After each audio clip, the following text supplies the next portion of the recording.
Hey guys, and welcome back to this channel. In this video, I'll be showing you guys where you can find mustard greens in Heartopia. So they are located near the lighthouse area.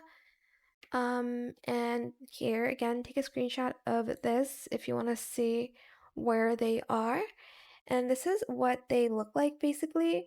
So you're just going to want to harvest that, and that is where the mustard greens are.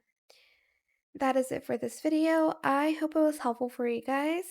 Don't forget to like, comment, share, and also subscribe to this channel if you haven't done that already. If you have any more questions about this video, just leave it in the comment section down below. I will try my best to answer them all for you guys. And if you found this video helpful, please click the thanks button as well. That is it. Thank you so much for watching. Bye.